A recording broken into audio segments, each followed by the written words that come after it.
Hello everyone.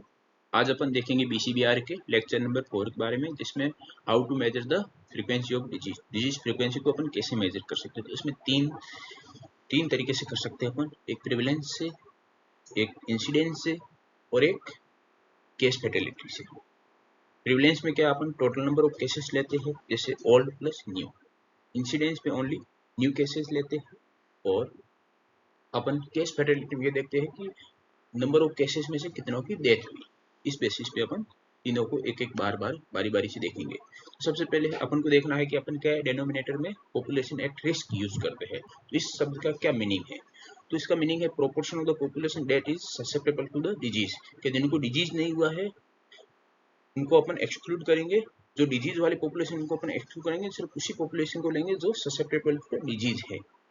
और ये define किया जाता है on the basis of the demographic या एनवायरमेंटल फैक्टर के बेसिस पे। जैसे अपन एक एग्जांपल ले, कार्सिनोमा ऑफ सर्विक्स, तो अपन को पॉपुलेशन एट रिस्क अपन को कलेक्ट करना है। तो कैसे कर सकते हैं? कार्सिनोमा ऑफ सर्विक्स के लिए अपन क्या करेंगे, जैसे ओनली फीमेल में होता है कार्सिनोमा ऑफ सर्विक्स, तो मेल होगा वो रिस्क से बाहर हो गया। फिर इसमें है कि अपन लेस देन 30 ईयर एज है, उसमें कार्सिनोमा ऑफ सर्विस होने के बहुत लेस चांसेस है। तो अपने कार्सिनोमा ऑफ सर्विस के लिए पॉपुलेशन एट रिस्क कौन सी? Female age more than 30। इस हिसाब से अपन उसको सेलेक्ट करते हैं पॉपुलेशन एट रिस्क को। फिर अपन आता है फर्स्ट पॉइंट आता है कि prevalence total number of cases at a given period of time divided by total population at that time multiply by 1000।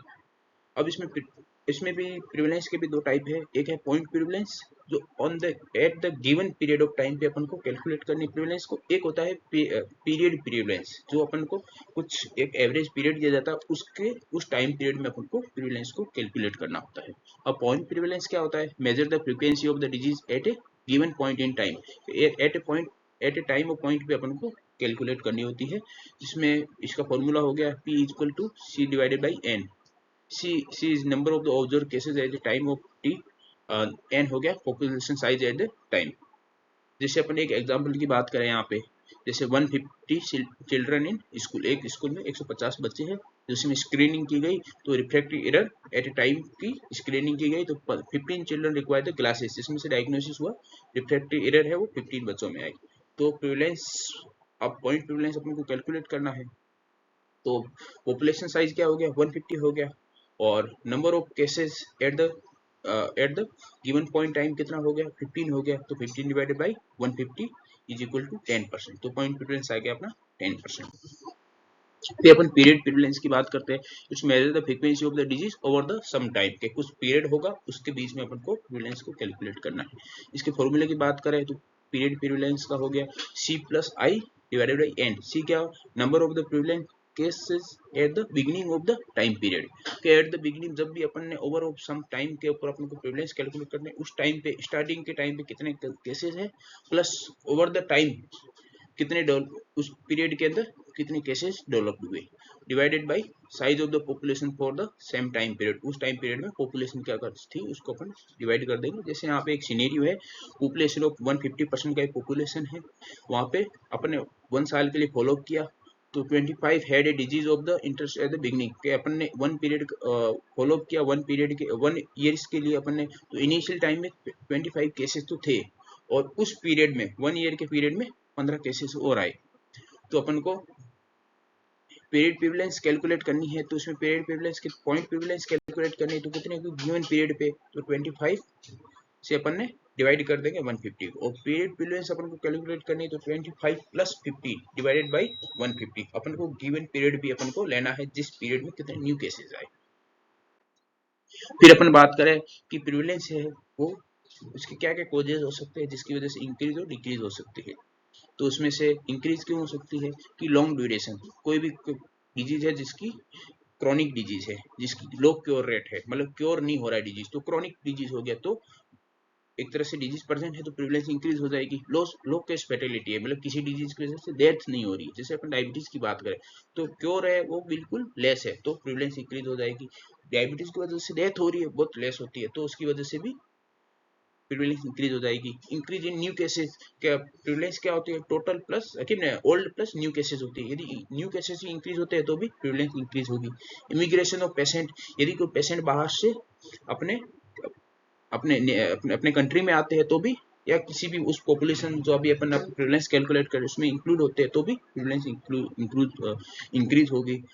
फिर इम्प्रूव द डिटेक्शन, यदि डायग्नोसिस परफेक्ट हो रहा है तो नंबर ऑफ डिटेक्शन इंक्रीज हो रहा है, तो नंबर ऑफ केसेस इंक्रीज हो रहे हैं तो भी प्रिवलेंस इंक्रीज होगी। फिर immigration of the healthy people का यदि इमिग्रेशन हो रहा है तो डेनोमिनेटर में डिक्रीज हो रहा है तो प्रिवलेंस इंक्रीज होगी। फिर अपन बात करें डिक्रीज कैसे होते हैं, शॉर्टर ड्यूरेशन ऑफ डिजीज है, हाई क्योर रेट है, किसी का ट्रीटमेंट अच्छा हो रहा है डिजीज का तो क्योर रेट अच्छी है तो केसेस हेल्दी इंडिविजुअल में कन्वर्ट हो रहे हैं तो प्रिवलेंस डिक्रीज होगी। हाई केस फैटिलिटी है, किसी डिजीज की डेथ हो रही है, ज्यादा डेथ हो रही है तो भी तो नंबर ऑफ केसेस डिक्रीज हो रहे हैं तो इसकी वजह से प्रिवलेंस डिक्रीज होगी। Decrease in new cases decrease होंगे तो भी प्रिवलेंस कम होगी। Prevalence is equal to new plus old cases. Immigration of patient है, पेशेंट का इमिग्रेशन हो रहा है तो भी नंबर ऑफ केसेस डिक्रीज तो प्रिवलेंस डिक्रीज होगा। इम्प्रूव द क्योर रेट, यदि किसी ट्रीटमेंट अच्छा है तो किसकी वजह से क्योर रेट अच्छी है तो प्रिवलेंस डिक्रीज हो गई। फिर immigration of the healthy individual, कि इसमें इमिग्रेशन हेल्दी इंडिविजुअल होता है तो भी प्रिवलेंस डिक्रीज होगी।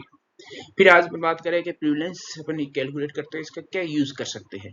तो अपन ने टोटल नंबर ऑफ केसेस अपन को पता चलता है तो इस बेसिस पे अपन हेल्थ के नीड कितनी है कि उसको ट्रीटमेंट करने के लिए अपन को हेल्थ के नीड कितनी है उसका अपन असेस कर सकते हैं। अपन प्लानिंग कर सकते हैं, हेल्थ सर्विसेज की प्लानिंग कर सकते हैं क्योंकि अपन को ओवरऑल आइडिया होता है कि इतने टोटल नंबर ऑफ केसेस है तो कैसे प्लानिंग करें।